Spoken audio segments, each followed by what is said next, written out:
Welcome back. I'm Ari MacDonald, and today Zach Ram and I are diving into the triple lock on the UK state pension and why so many people feel like they're missing out. Yes, Ari, the triple lock always sounds impressive, but I wonder if most people really know how it works. Can you break it down quickly, Ari? Sure, Zach. The triple lock promises that the state pension will rise by whichever is highest: inflation, average earnings, or 2.5%. Airy, that sounds great on paper, but I read that some pensioners still miss out. How's that possible? Well, it mainly affects people who retired before April 2016. They get the basic state pension, not the newer flat-rate new state pension. The triple lock doesn't cover these pensioners. That sounds unfair, Airy. I mean, aren't these people the ones who've paid national insurance for decades? Exactly. And some of them get extra payments called add-ons, but those aren't triple lock protected. Inflation can hit those extras hard, causing their pension to well fall behind those receiving the new state pension, or those who retired after 6th of April 2016. Wait, so just the core pension goes up reliably, but the extra bits can lag behind? Right, Zach. Imagine getting a cake every year, but the icing gets thinner and thinner. That's a sad cake.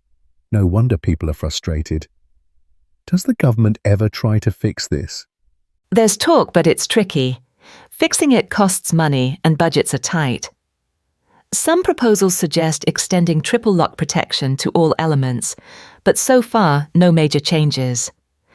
I guess it's a bit like patching a leaky boat. Fix one hole, another pops up. Exactly.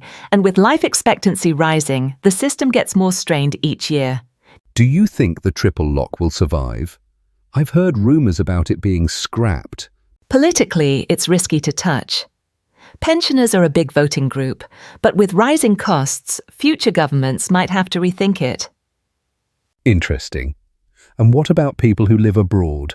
Do they benefit from the triple lock? That's another twist. If you retire in certain countries, your pension can be frozen at the rate you first receive it. No triple lock increases at all. That's unfair.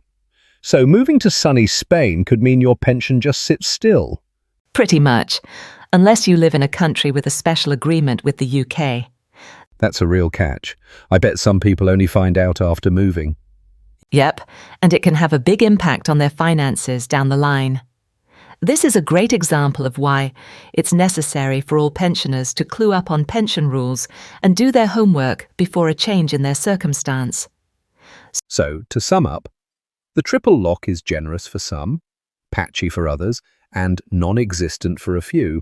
That's a good way of putting it. And as costs of living rise, the debate over fairness only gets louder.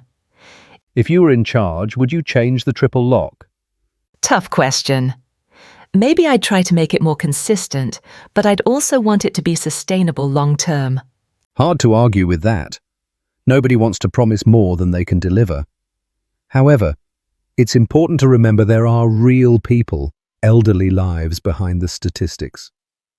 These pensioners have a social contract with the state. Pay your NI and the state will see you right in old age, but it seems the state is not keeping its part of the agreement. True.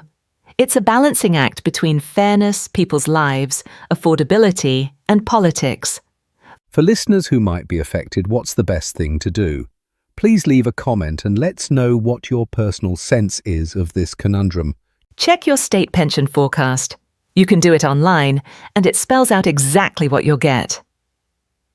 A link to the HMRC NI Checker is included in the description of this podcast, so be sure to look it up. And if you're worried about missing out on the triple lock, you may contact Money Helper on 0800 011 3797. Money Helper is a free service provided by the Money and Pensions Service, which is an arm's-length body of HM government. Thank you for providing that information, Zach. I'm confident many of our audience will find that information useful. Thanks for breaking it down. The triple lock's not as simple as it sounds.